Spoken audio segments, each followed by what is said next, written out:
So we are dealing with the air conditioning processes. So yesterday we have a discussion on heating and humidification, and one problem related to that was also been solved. So if I ask you any question in that, naturally few of the students have revisited that problem. So any problem in that can be negotiated.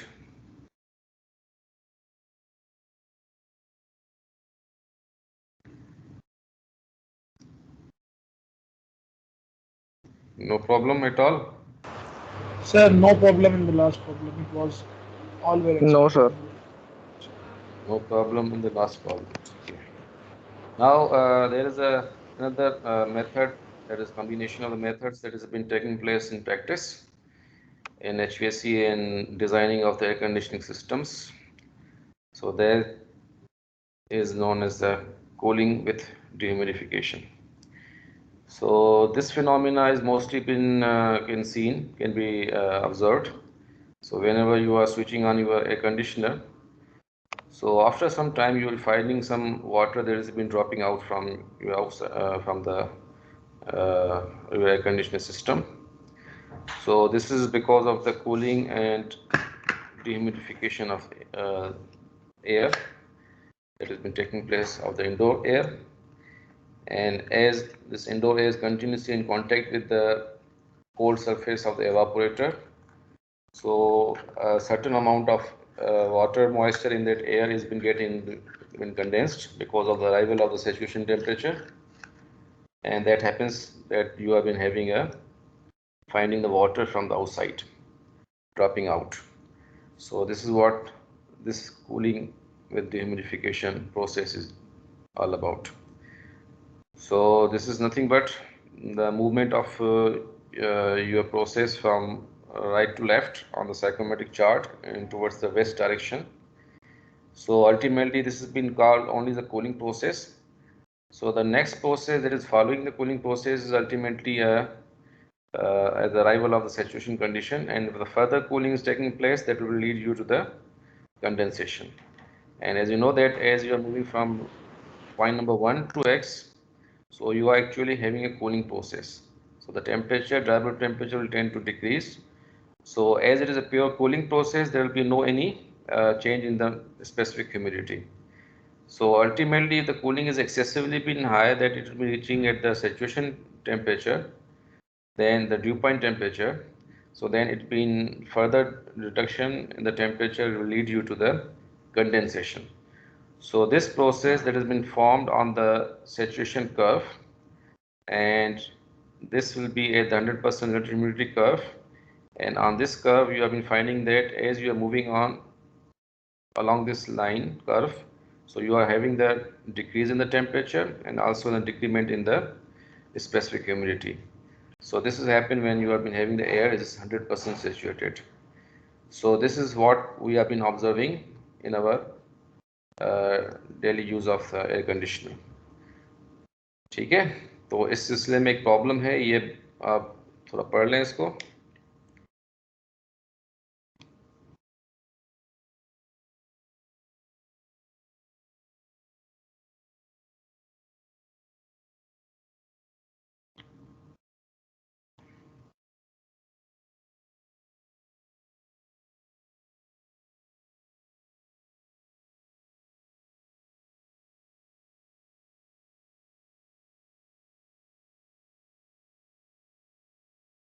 Please take out your psychrometric chart now and try to construct the process.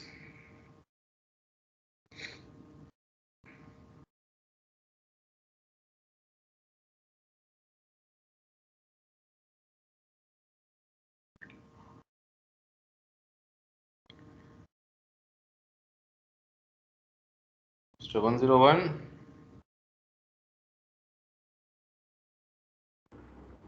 Ji sir. Can you show me your psychrometric chart that is with you? Okay sir.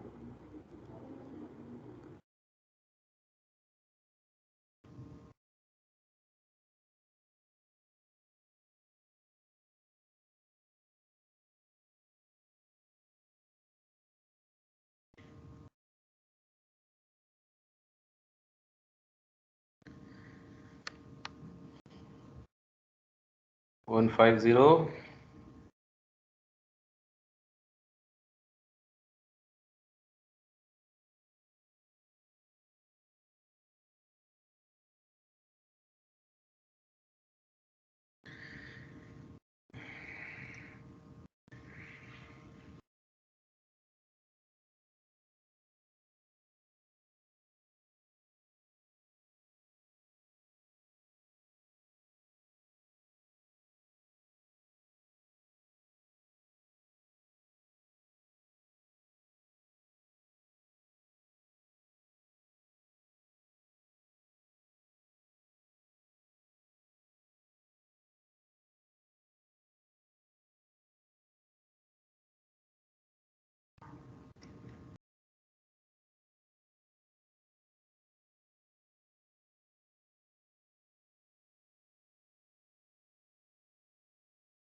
So, do you have this statement with you?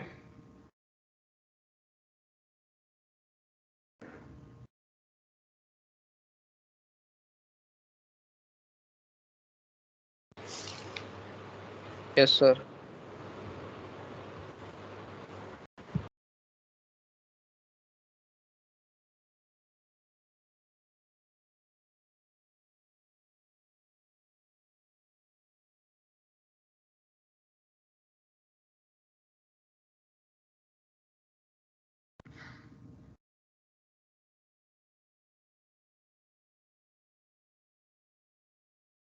Has it clearly been viewed?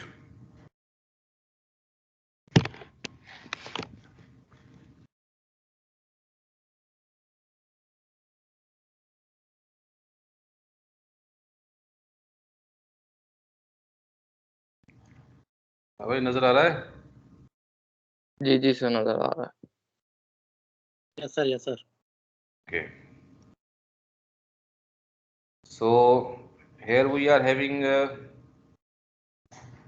atmospheric air that enters a window air conditioner at 1 atm. ठीक है?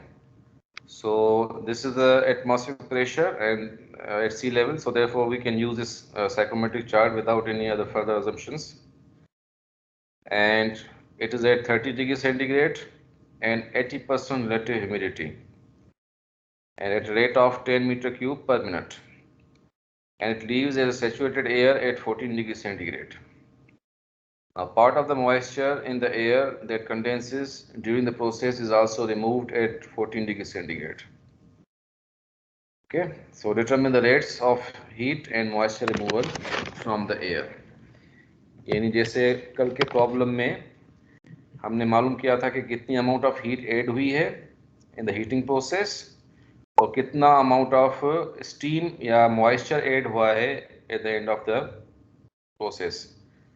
So similarly यहाँ पर क्या होगा, what the amount of the heat that has been removed and how much amount of the moisture that has been removed.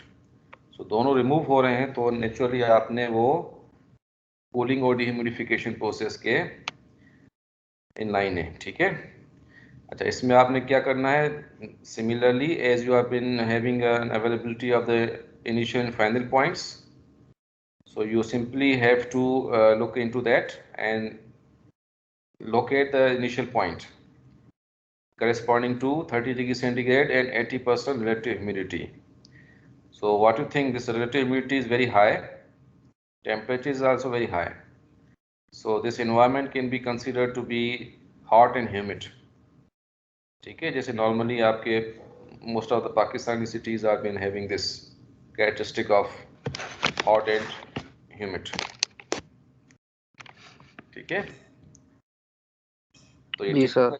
typically जो कराची की जो environment होती है that is somewhat in that category. ठीक है, so let us have this location of state point number 1. कहाँ पर होगा भाई? 80% curve has been shown here.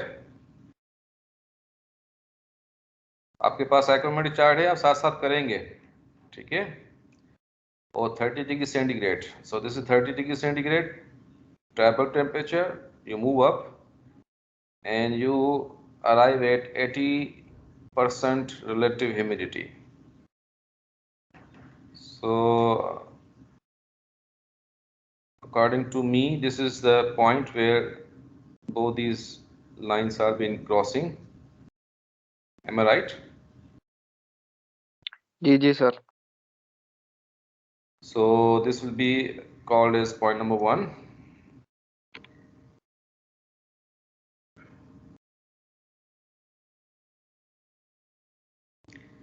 And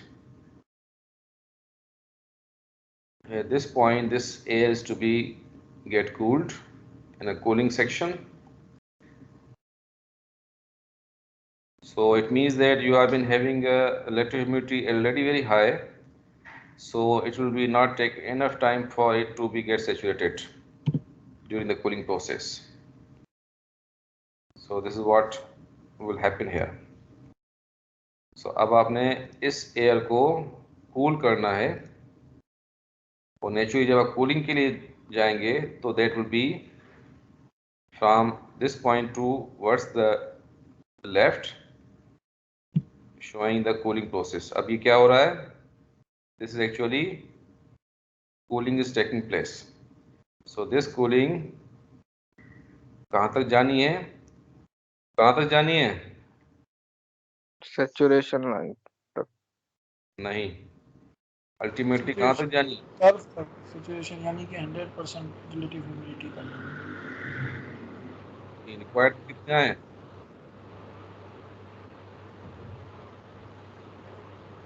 required condition क्या है?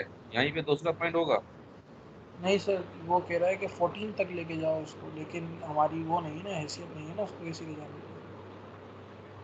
14 कैसे जाएगा? ऐसे जाएगा, ऐसे जाएगा? नहीं सर, ऐसे भी नहीं जाएगा सर. ये तो पहले जो है वो हम इसको कूल करना जब शुरू करेंगे तो डिह्यूमिडिफिकेशन इतनी ऐसा कोई ऐसा कोई अरेंजमेंट है कि हम किसी लाइन को फॉलो करते हुए 14 डिग्री सेंटीग्रेड तक पहुंचे? सर ये अरेंजमेंट आपने कहा था कि कंस्टेंट्स हमारे पास मुमकिन तौर पर मौजूद होंगे, कि आप एकदम इस तरह से डीह्यूमिडिफाई और कूलिंग एक साथ नहीं कर सकते। हाँ, यानी कि जब तक ये डिह्यूमिडिफिकेशन तब पॉसिबल होगी जब ये एयर का जो पार्ट है वो सेचुरेट हो जाए।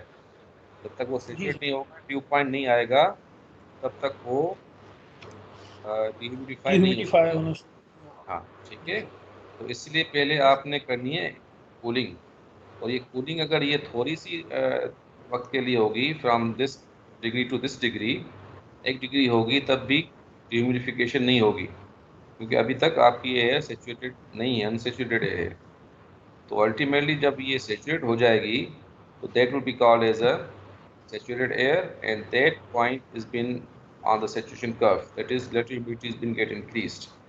और ये ड्यू पॉइंट भी अराइव हो गई। ड्यू पॉइंट कितनी है इसकी, देखो आप,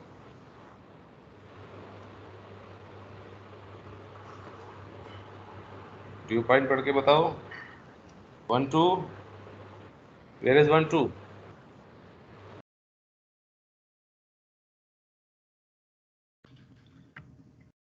1 2 1,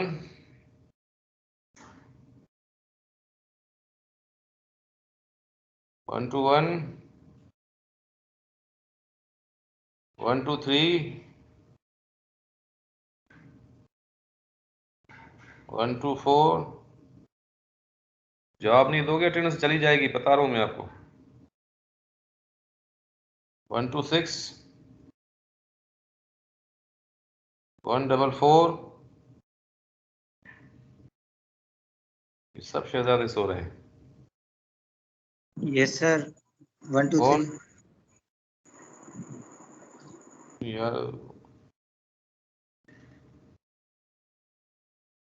5 घंटे के बाद जवाब देते हो। हाँ, 1 2 3 बताओ। What is the dew point temperature of this air? Point number 1. Point 1 पे 30 है सर।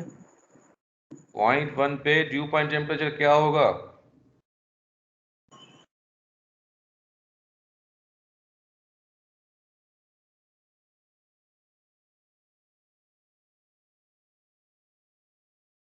पॉइंट 1 पे स्पेसिफिक ह्यूमिडिटी कितनी है?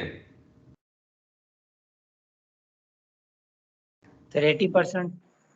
स्पेसिफिक ह्यूमिडिटी कितनी है? Specific humidity.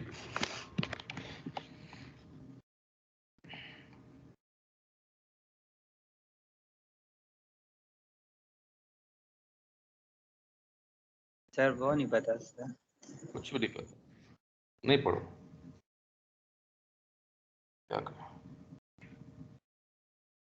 149,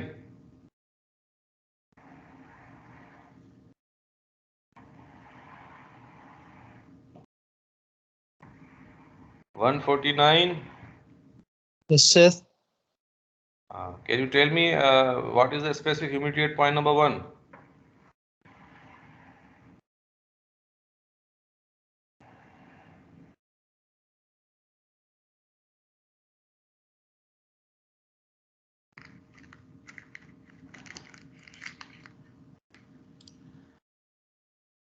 One 162, 162,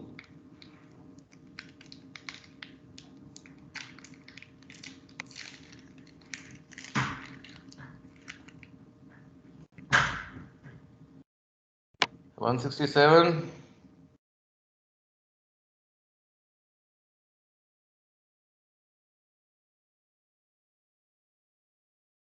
167, 50,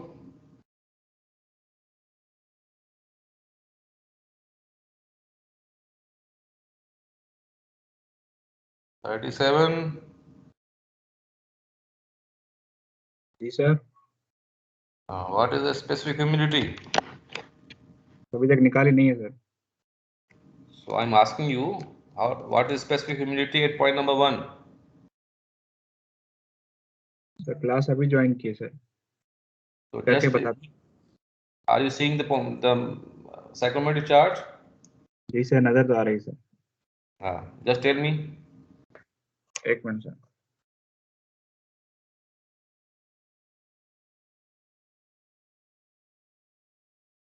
thirty eight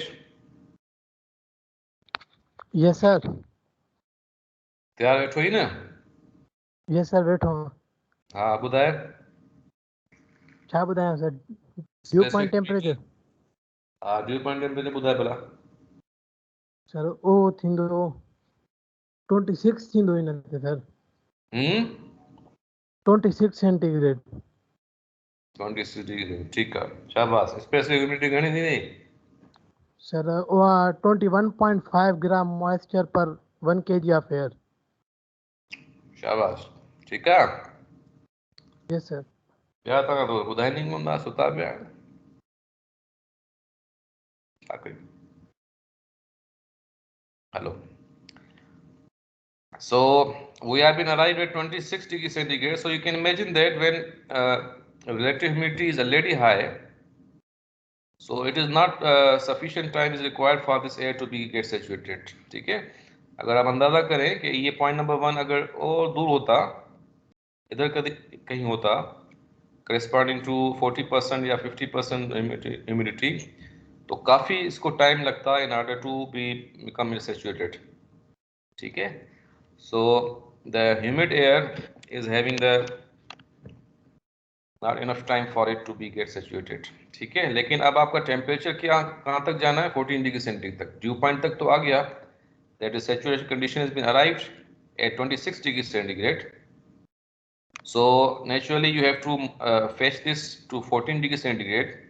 So it has been very much clear that when the cooling is been continued from the saturation condition, so the air remain saturated, and temperature will be dropped and condensation will take place.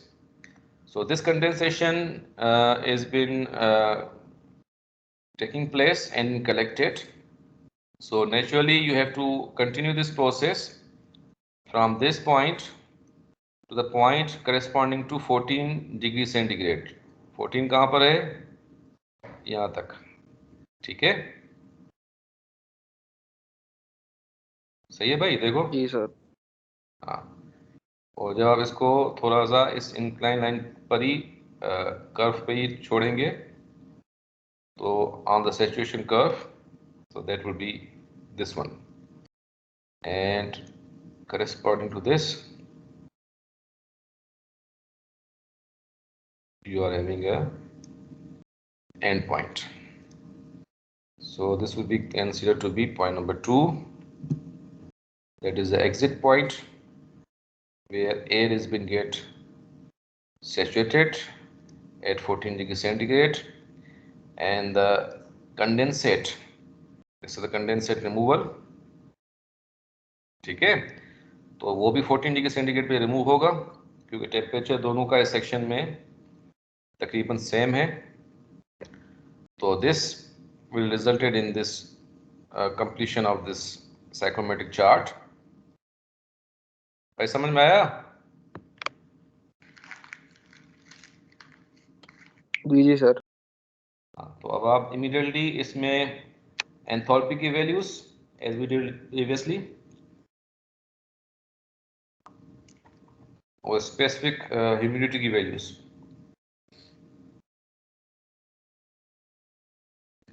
दोनों मालूम करें।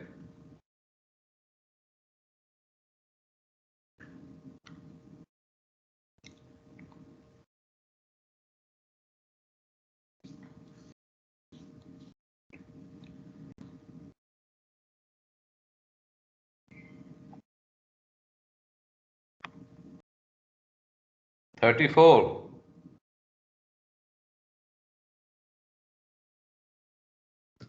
Yes sir. से बताओ yes sir. of at point number 1।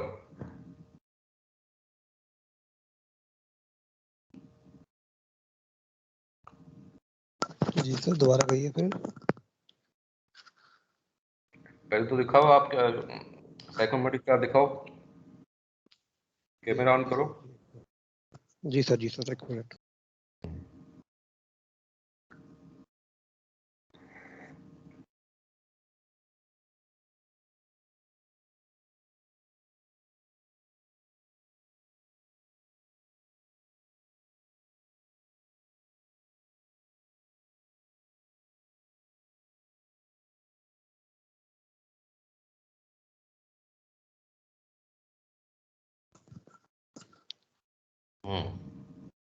ठीक है sir.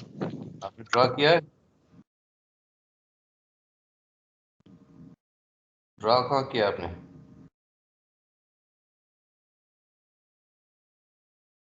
यहाँ sir draw किया sir, आपको दिखा नहीं पा रहा सर हम लाइट की वजह से।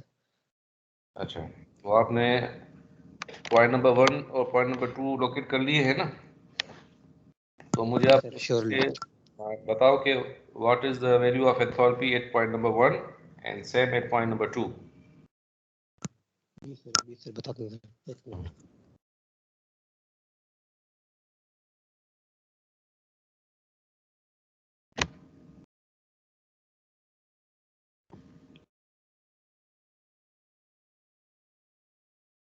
$45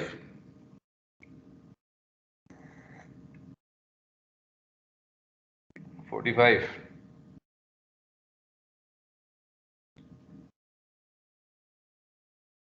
अभी आपने सबने कलेक्ट कर ली values, enthalpy at 1, enthalpy at 2, specific humidity at 1, specific humidity 2। जी सर। हाँ, क्योंकि जी आप सर। जब भी मॉइस्चर रिमूवल या मॉइस्चर एडिशन या मॉइस्चर के बारे में बैलेंस करेंगे तो आपको ओमेगा की ज़रूरत पड़ेगी, और जब भी आप एनर्जी एनालिसिस करेंगे तो आपको एंथैल्पीज की वैल्यूज की ज़रूरत पड़ेगी। तो ये सारी जो है वैल्यूज आप कलेक्ट करेंगे फ्रॉम दिस साइक्रोमेट्रिक चार्ट। ठीक है? अच्छा, अब आपने सॉल्यूशन करना है और इसने ये वैल्यूज निकाल के रखी हुई हैं। जो आपने डायग्राम बनाया है उसकी से टेली करें कि आपको यही वैल्यूज मिल रही हैं। सर H1 थोड़ी सी कम है थोड़ी सी कितनी? सर, मतलब 83 है। वो अंदाजे से फर्क पड़ सकता है।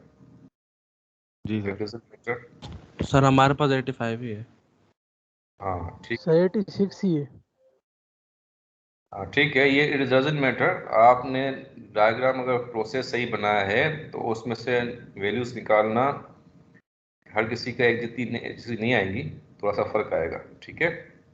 So anyway, so after getting these values what we have to do, वही आपने ड्राई मास बैलेंस, ये मॉइस्चर वाट मास बैलेंस और आपकी एनर्जी इक्वेशन। ठीक है? इस एनर्जी इक्वेशन में एक चीज का ध्यान रखिएगा कि आपके पास तीन जो है वो एंट्रीज एग्जिस्ट हैं। वन एंट्री है of the atmospheric air, one जो है वो कंडीशन एयर एग्जिट है, और एक वाटर का भी एग्जिट है। तो जाहिर बात है इस पूरे सिस्टम के लिए आपके पास 3 पॉइंट्स हैं। इसमें से वाटर भी रिमूव होगा, एटमॉस्फेरिक एयर भी रिमूव होगी, और एटमॉस्फेरिक एयर इन होगी एट पॉइंट नंबर 1। ठीक है? तो इस वजह से आपको एटमॉस्फेरिक एयर के साथ साथ इसमें आपको एक टर्म माइनस भी मिल रही है जो कि रिमूवल दिखा रही है। तो जाहिर बात है जो हीट रिमूव करेगी तो इसमें ये भी चीज़ रिमूव हो जाएगी। ठीक है?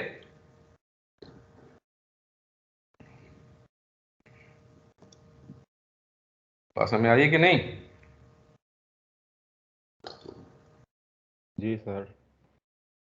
अच्छा, मास फ्लूइड कॉमनली ड्राई एयर का मालूम करना पड़ेगा एज वी डिड प्रीवियसली, और ये स्पेसिफिक ये जो आपका जो वॉल्यूम है जो आपने मालूम कर चुके हैं from the chart, that is 0.889। ये आप डिवाइड करेंगे with the volume flow rate जो कि आप सप्लाई कर रहे हैं एयर की, that is 10 metre cube per minute given in the problem. तो उसे डिवाइड करेंगे तो आपको पता चलेगा कि कितने किलोग्राम पर मिनट की मास फ्लूइड रिक्वायर्ड है फॉर दिस एयर।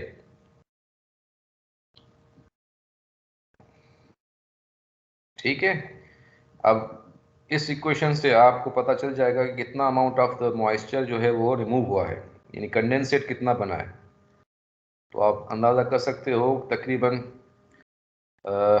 कितना है, 131 ग्राम है पर मिनट।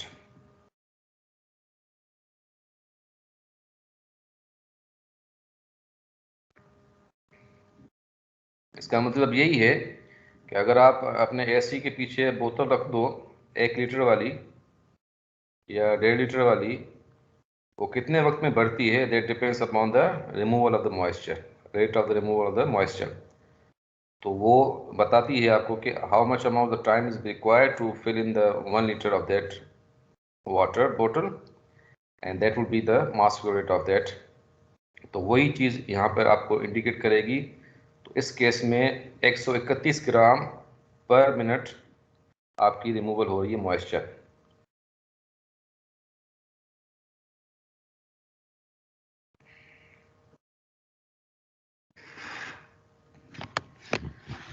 इसको पूरे दिन के हिसाब से करो तो कितना किलोग्राम निकलेगा पानी?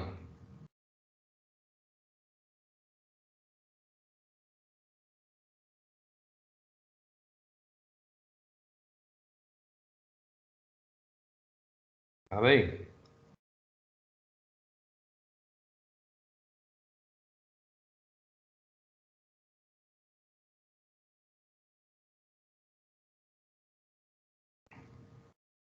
कहाँ गए?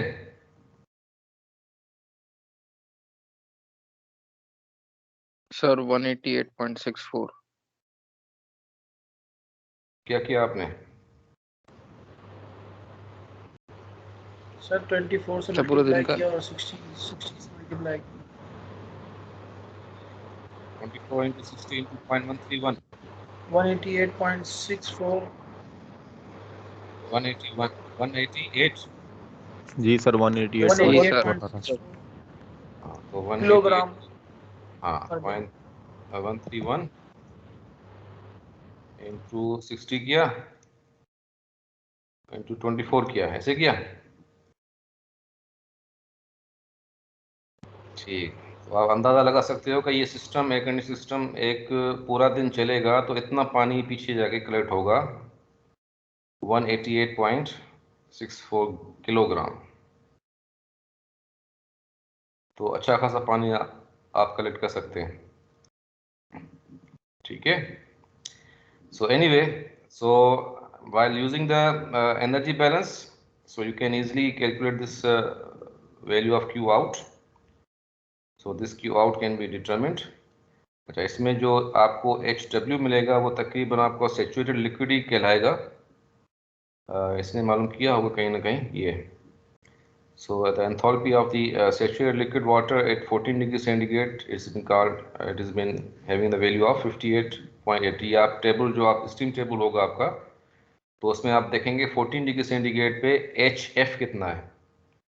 14 डिग्री सेंटीग्रेड पे HF आपको मिलेगा 58.8 किलोग्राम, किलो जूल पर किलोग्राम। ठीक है, तो उस हिसाब से आपने जब पुट करेंगे वैल्यू यहाँ पर और with the mass flow rate of that moisture removal, तो आपको मिलेगा 511 किलो जूल पर मिनट।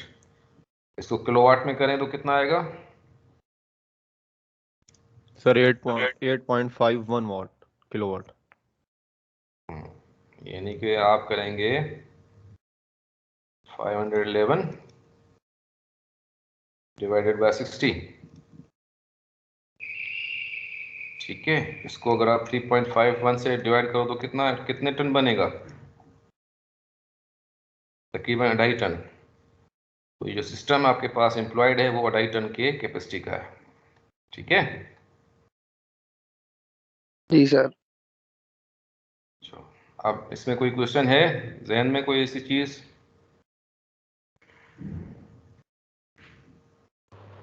सर वो ये कि जो है वो अपना हमारा जो मतलब कि घर में इन अ वाइल ही पानी जो है ना वो आना शुरू हो जाता है। नहीं, कभी भी आपका अगर आपकी एयर जो जिस आप रूम में रह रहे हैं या बैठे हैं या जिस एरिया में बैठे हैं, अगर एयर ऑलरेडी सेचुरेटेड नहीं है तो कुछ से कुछ टाइम जरूर लगेगा।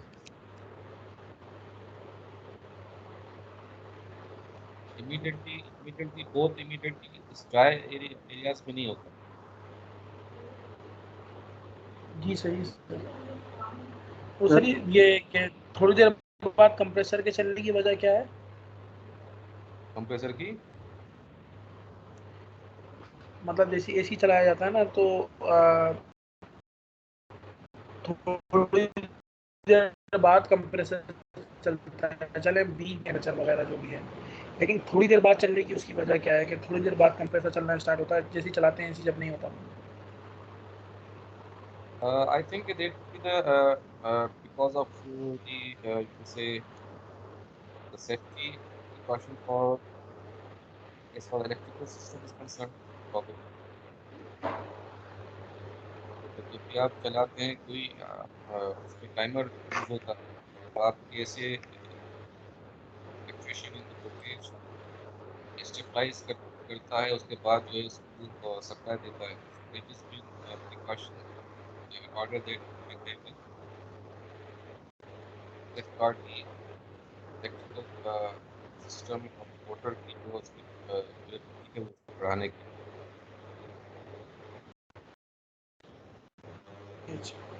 जो भी sophisticated, जो भी आपके वेल डिजाइन और जो हाई कॉस्ट वाली जो आपके इक्विपमेंट हैं या appliances हैं, उसमें जरूर ये फीचर होता है कि उसमें हमेशा टाइमर लगा होता है, बिकॉज कि जब तक ये इलेक्ट्रिशियन आपकी जो वोल्टेज की जब सप्लाई होती है, जैसे आप पानी का नलका खोलते हैं, तो अगर आप पाइप लगा हो तो पानी के एंट्रेंस पे आप जब फ्लो पड़ा होगा तो फुली डेवलप्ड फ्लो नहीं होता है, बड़ा टर्बुलेंस होता है with the inlet of the pipe.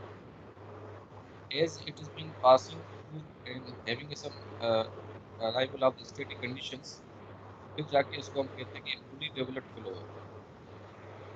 इसी तरह अगर इस तरह करवाते हैं किसी में एक भी रेडी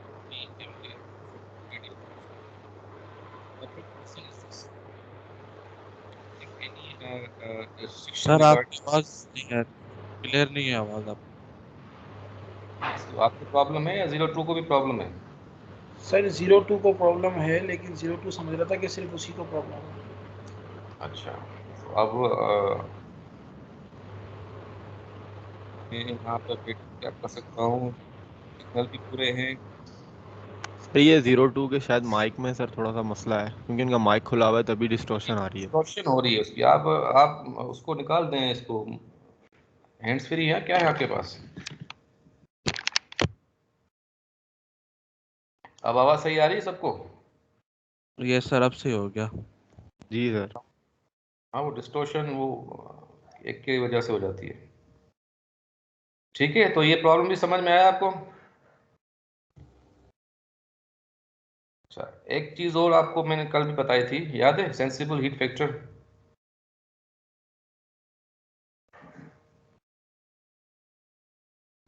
जी sir.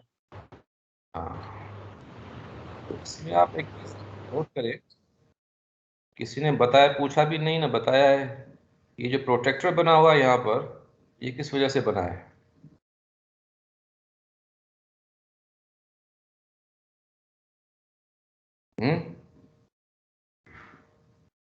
Sir sensible heat factor की वजह से बना हुआ है, लिखा भी हुआ है इस पे.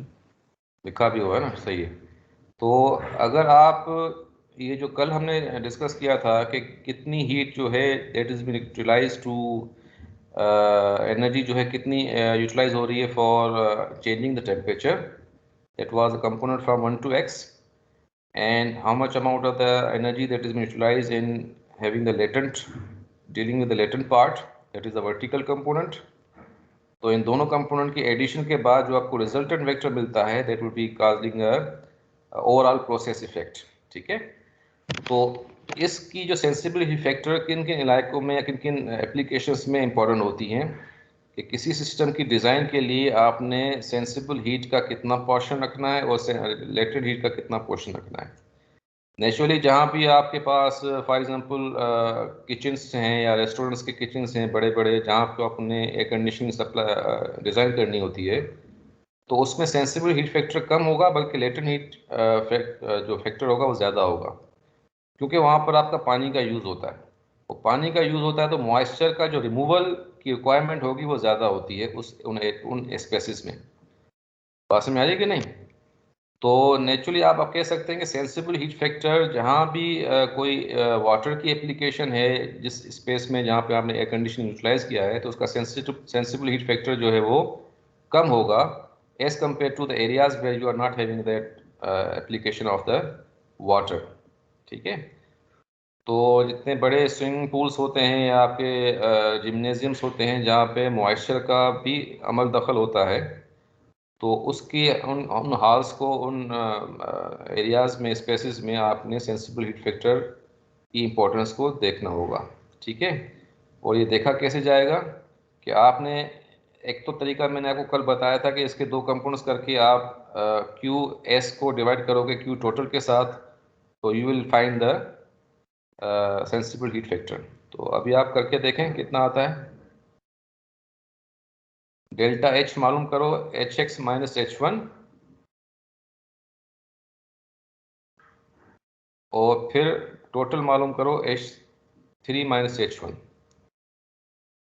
दोनों का रेशो निकालो तो that will B sensible heat factor.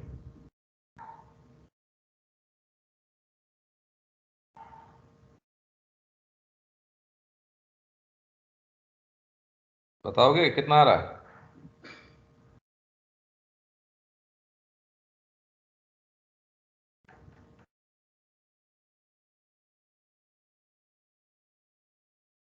.3. Yes, any other value in the market?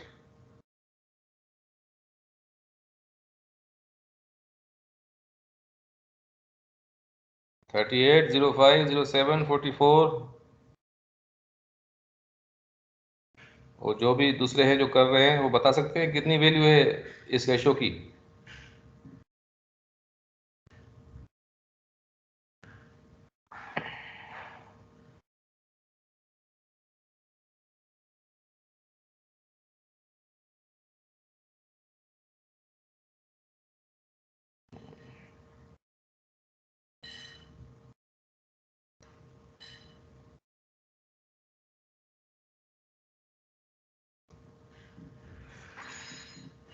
कहाँ गए भाई?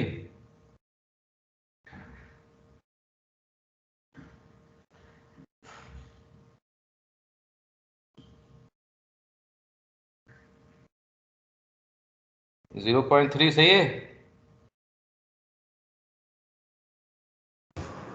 यस सर 0.3 यार 0.3। अब इसका जो तरीका, तो एक आपने कैलकुलेट किया, इसको आप डायरेक्टली आप मेजर कर सकते हैं with help of this protector. वो ऐसे कि आप सिंपली इस लाइन की पैरेलल लाइन ड्रॉ करेंगे जो कि इस प्रोटेक्टर के अलॉन्ग होगी, और ये उसका सेंटर पॉइंट, इसका जो है वो सेंटर होगा। ठीक है, तो अब आप इसकी जो लाइन अलाइनमेंट जो करेंगे विथ सर्टन स्केल, और एक तरीका तो ये कि स्केल लेंगे, या एक तरीका ये होगा कि आप एक 90 डिग्री की लाइन खींचेंगे यहाँ से, क्योंकि बिल्कुल 90 डिग्री पे हो। ठीक है, और इसी पे एक 90 डिग्री की और लाइन खींचेंगे जो कि तकरीबन आपकी इस पॉइंट से गुजरे। अब ये 90 डिग्री है या नहीं है पता नहीं, एनीवे तो यानी कि अब आपने एक लाइन यहाँ से खींचनी है, इस लाइन से, किसी पॉइंट से जो कि 90 डिग्री पे हो, और जाके इसके ज़ीरो पे जाके फॉल करे। ठीक है, अब पता नहीं सही है? तो ये 90 डिग्री 1-3 के ऊपर परपेंडिकुलर ड्रॉ किया आपने, और फिर उसके ऊपर 90 डिग्री लगा। हाँ, तो इसलिए बनाया कि मैं चाहता हूँ कि ये जो लाइन है ये पैरेलल बने इस पॉइंट के हिसाब से, तो उसकी कोशिश कर रहा हूँ मैं। और उसको दिखाने के लिए आपके पास तो स्केल होगी या कोई भी एक टूल होगा जिससे आप ये कर सकते हैं, लेकिन आपको दिखाने के लिए, ड्रॉ करने के लिए मैं ये मेथड इस्तेमाल कर रहा हूँ। तो तकरीबन ये 0.3 पे ही, आपकी बात सही है, 0.3 पे ही ये अंदर वाली रीडिंग लेनी है, जो अंदर वाली है 0.1, 0.2, 0.3। तो जब आप देखेंगे तो आपको तकरीबन 0.3 ही के करीब आपको ये वैल्यू मिल रही है। तो एक मेथड तो यही हो गया कि आप पिक्टोरिकली आप देख सकते हैं कि what is the sensible heat factor with the help of this protector. ठीक है, अगर नहीं हो, प्रोटेक्टर अवेलेबल नहीं हो, तो आप सिंपली इस रेशो की मदद से आप सेंसिबल हीट रेशो मालूम कर सकते हैं। ठीक है, सर ये काइंडली दोबारा बताएंगे आपकी ये पैरेलल जो आपने 90 डिग्री वाली की है किसके पैरेलल, ये डॉट जो है इसके पैरेलल? मेरा कहने का मकसद ये है कि जो पॉइंट नंबर 3 है, और ये जो पॉइंट प्रोटेक्टर का है, ये सेंटर वाला, ये ये ये दोनों मैं एक साथ लेने की कोशिश कर रहा हूँ। ये या ये प्रोटेक्टर में, इनको अदर वर्ड्स में कहूँ कि इस प्रोटेक्टर को मैं चाहता हूँ कि इस पॉइंट 3 पे रखूँ इसके सेंटर को। तो जाहिर बात है कि जो जी एंगुलर डिस्प्लेसमेंट के साथ ये लाइन बनी हुई है, वो जाहिर बात है आपकी इसके करस्पॉन्डिंग हो जाएगी। तो मैंने ये लाइन पैरेलल बनाई है इस लाइन के, कोशिश की है मैंने। तो इसका तरीका एक तो ये है कि आप इस लाइन जो आपकी रिजल्टेंट वेक्टर की मौजूद है उस पर आप एक परपेंडिकुलर ड्रा करें, और उसी पे एक और परपेंडिकुलर ड्रा करें जो कि इस पॉइंट से गुजरे। तो उसका मतलब भी यही हो जाएगा कि आपने पैरेलल लाइन ड्रॉ की है, ये और ये वाली। ठीक है, जी सर। यानी कि आप इस लाइन और ये जो आपकी जो रिजल्टेंट वेक्टर की लाइन है, इस पे जब भी आप कोई लाइन ड्रॉ करेंगे तो वो उसका उमूदी लाइन होगी इसकी। ठीक है, परपेंडिकुलर होगी। ठीक है, तो ड्राइंग में थोड़ा इधर उधर हो सकता है, आपको हो सकता है नज़र आता हो कि 90 डिग्री ना हो, लेकिन तकरीबन आप जब इसे ड्रॉ करेंगे तो आपको पता चलेगा कि what is the sensible heat factor. So इस केस में आपने एनालिटिकली देख लिया कि तकरीबन 0.3 है, तो आपने इस प्रोटेक्टर की मदद से भी देख लिया, तो 0.3 है तो इट विल बी ओके। ठीक है, आपके इस केस में जो अभी आपने ड्रॉ किया है, इसको भी आप देख सकते हो कि आपकी कितनी जो है वो रिमूवल सेंसिबली हुई है और कितनी आपकी लेटेंटली हुई है। तो इसका पहले आपने बनाना है एक कंपोनेंट, ये आपका रिजल्टेंट। ठीक है, आप इसी रिजल्टेंट के हिसाब से आपने एक जो है लाइन ड्रॉ करनी है इस प्रोटेक्टर के हिसाब से, और फिर आपने मालूम कर लेना है कि what is the sensible heat ratio. ठीक है, अदरवाइज जो आपने एंथैल्पी 1 की मालूम की है उसके हिसाब से जब उसका पहले इस रिजल्टेंट का हॉरिजॉन्टल कंपोनेंट देखना है, और उसका फिर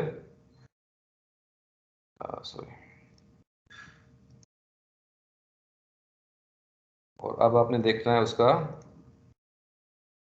वर्टिकल कंपोनेंट। तो ये वर्टिकल कंपोनेंट जिसके दौरान आपका टोटली जो हीट ट्रांसफर हुई है वो लेटेंट हीट ट्रांसफर हुई है, इसमें मॉइस्चर रिमूव हुआ है, it's a pure latent heat transfer. तकरीबन यही है।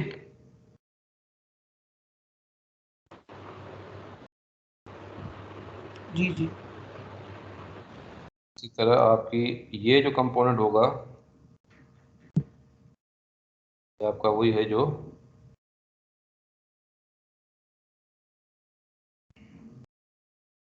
सेंसिबल है। तो ये आपका जो पॉइंट होगा ये वही पॉइंट होगा जो अभी आपने ड्रा किया था एक्स के तौर पे। सो इस एक्स पॉइंट पे जब आप देखेंगे तो इसी के करस्पॉन्डिंग आप जब एंथैल्पी की वैल्यू मालूम करेंगे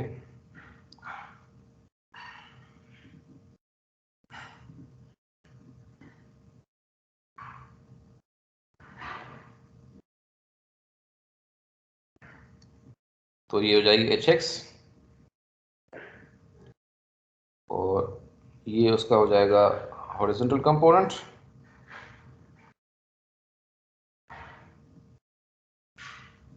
ठीक है, और ये हो जाएगा आपका टोटल हीट रिमूवल। भाई समझ में आ रहा है? जी sir. So this is the same strategy that you have to adopt here.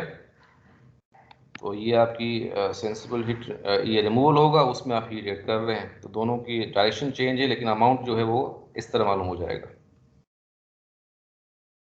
ठीक है,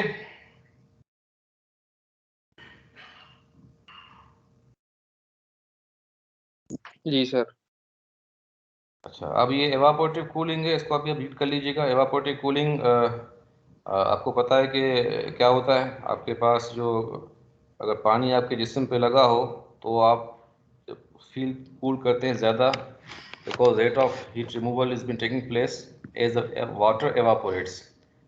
तो पानी जो है वो अपने हिसाब से किसी depending upon the surrounding condition is been evaporated always. अगर आपका रूम में अगर पानी का गिलास पड़ा हुआ है तो आप ये समझेंगे कि पानी इस गिलास में से एवापोरेट हो ही रहा है। तो ये बॉयलिंग से डिफरेंट है। जो बॉयलिंग के दौरान जो बबल के साथ जो होती है conversion from liquid to vapours, वो कहलाती है वेपोराइजेशन प्योरली।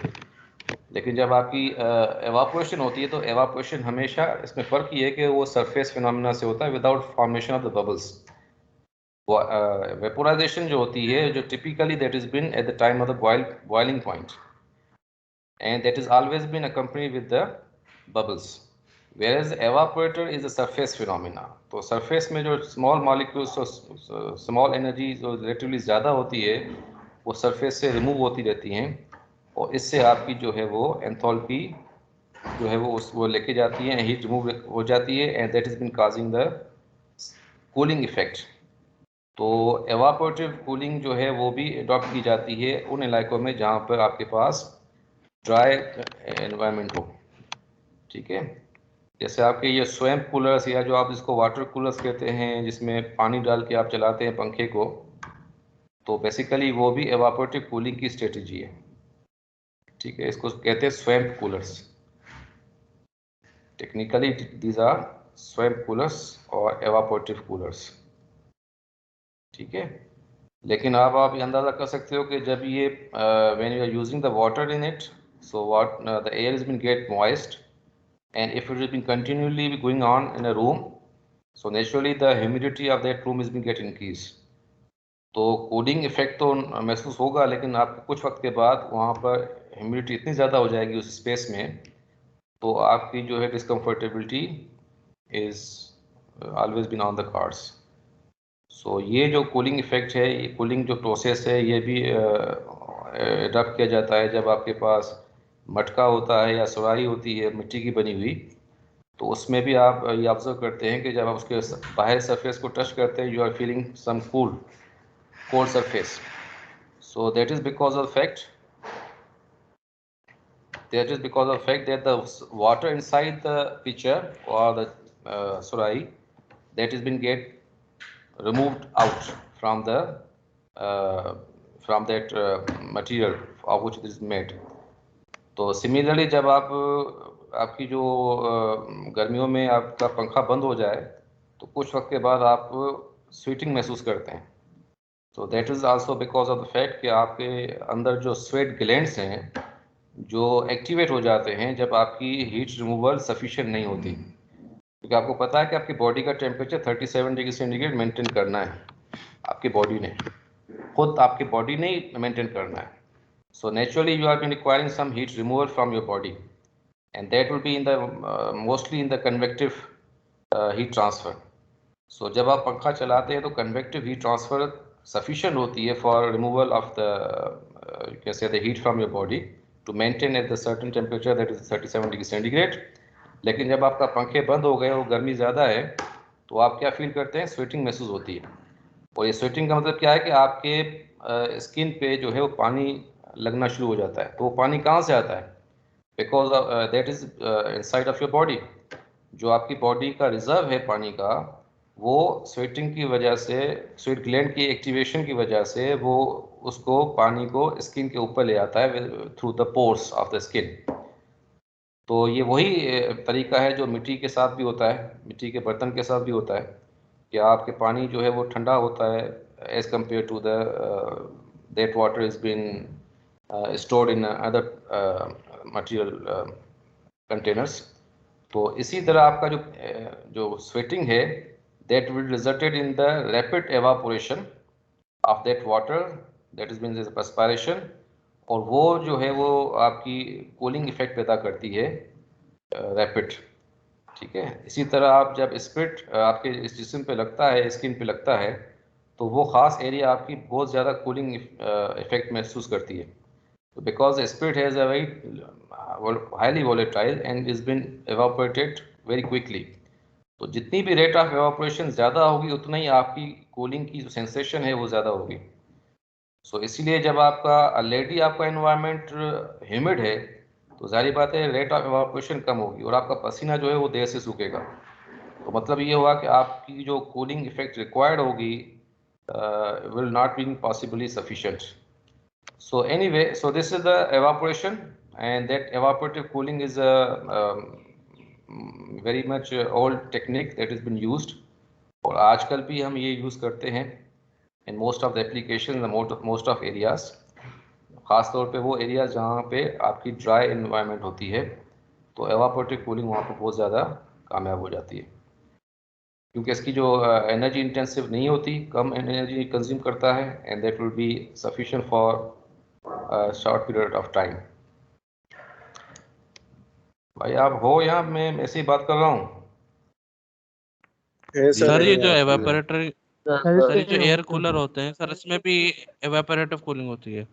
एयर कूलर जो लगाते हैं बेसिकली वही है जैसे ना, पानी भर भर के उसमें पानी डालते हैं, या सिंपली आपका पेडेस्टल फैन हो और वहाँ पर उसके सामने आप एक पानी का जो है वो कपड़ा उसको भिगो के उसके ऊपर आप रखेंगे तो आपके पास जो पानी एयर जो आएगी वो थ्रू दिस वेटेड क्लॉथ आएगी। So that means you have been feeling some comfortability regarding because of the evaporative cooling। ठीक है, और इसी तरह जब शावर लेके बाहर आते हो, पंखा चल रहा हो तो ज़्यादा आप महसूस करते हैं cooling because of the evaporation of the water that is been stick on your body. तो यही जो चीज़ें हैं सारी एवापोरेटिव कूलिंग के मद में आती हैं। Yes yes sir. Any other question? इसको आप पढ़ लीजिएगा। इट इज सर अगर मॉइस्चर ज़्यादा होता है तो सर फिर एवापोरेटिव कूलिंग की वजह से सर गर्मी बढ़ना शुरू हो जाती है, मतलब एक अनकंफर्टेबल एवापोरेशन आपको एक कूलिंग इफेक्ट देता है। वाटर की एवापोरेशन अगर आपके बॉडी में लगी हो या कोई भी दूसरा सब्सटेंस हो जो कि रैपिडली एवापोरेट होने की सलाहियत रखता हो, जैसे मैंने आपको बताया था कि स्पिरिट होता है, जब आप कोई इंजेक्शन लगाते हैं तो आप जब स्पिरिट बॉडी पे लगती है तो वो ख़ास एरिया जहाँ पे स्पिरिट लगता है तो आपकी कूलिंग इफेक्ट ज़्यादा आप महसूस करते हैं, क्योंकि वहाँ पर वो जो स्पिरिट जो सब्सटेंस है वो ज़्यादा रैपिडली एवापोरेट हो रहा होता है, क्योंकि हाईली वॉलेटाइल है, उसकी कैरेक्टरिस्टिक डिफरेंट है वाटर की। अच्छा, अगर आप वाटर आपकी बॉडी पे लगा है और आपकी सराउंडिंग एयर ऑलरेडी आपकी उसकी रिलेटिव ह्यूमिडिटी 95% है, तो जो मास डिफरेंस जिसका कम होगा तो उसका पोटेंशियल डिफरेंस भी कम होगा एवापोरेशन का। ठीक है, तो इसीलिए जो आपकी जो एयर सराउंडिंग एयर जितनी ज़्यादा ड्राई होगी उतना ही आपकी एवापोरेशन रेट ऑफ एवापोरेशन ज़्यादा होगा, और जितना भी रेट ऑफ एवापोरेशन ज़्यादा होगा उतना ही आप कूलिंग इफेक्ट महसूस करोगे। तो ये इसी तरह है जैसे आपकी बारिशों के दिनों में जब आप कपड़े सुखाते हो तो देर तक रखने के बावजूद भी नहीं सूखते। ठीक है, वो इसी वजह से होता है कि आपकी जो सराउंडिंग एयर है वो ऑलरेडी इतनी नियर टू सेचुरेट है या बिल्कुल सेचुरेट हो जाती है कि वो ज़्यादा पानी को अपने पास रखने के काबिल नहीं रहती। So that is the condition when you have been having some problem in the evaporation। तो वहाँ पर evaporative cooling is nothing। जब आपकी एयर सेचुरेट हो जाएगी सराउंडिंग की या नियर टू सेचुरेट होती है तो वहाँ पर जब आप ये एवापोरेटिव कूलर या ये लगाओगे तो वो कामयाब नहीं रहेंगे। तो इसीलिए जब इन वाटर कूलर्स को या एयर कूलर्स को आप डिज़र्ट कूलर भी कहते हैं। डिज़र्ट कूलर यानी कि आपके थर के एरियाज़ हैं या रेगिस्तानी एरियाज़ हैं जहाँ पे मोस्टली ड्राई इन्वायरमेंट होती है, तो वहाँ पर आप इसलिए इसको डिज़र्ट कूलर भी कहते हैं। तो वहाँ पर evaporative cooling is very effective. लेकिन आप कराची में अब यूज़ करेंगे एयर कूलर्स को या ऐसी कोई कोशिश करेंगे तो that will be somewhat difficult for having that possible. ठीक है,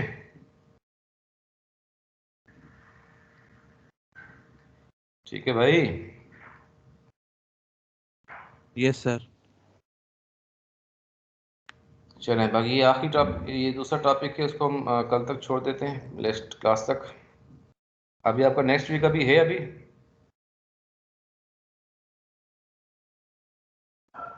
सर एक लास्ट वीक है ये मेरे ख्याल से, उसके बाद शायद फिजिकल हो ना हो पता नहीं।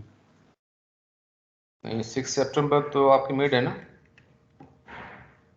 जी सर 6 सितंबर तक पेमेंट है, 4 सितंबर तक क्लासेस चलेंगी।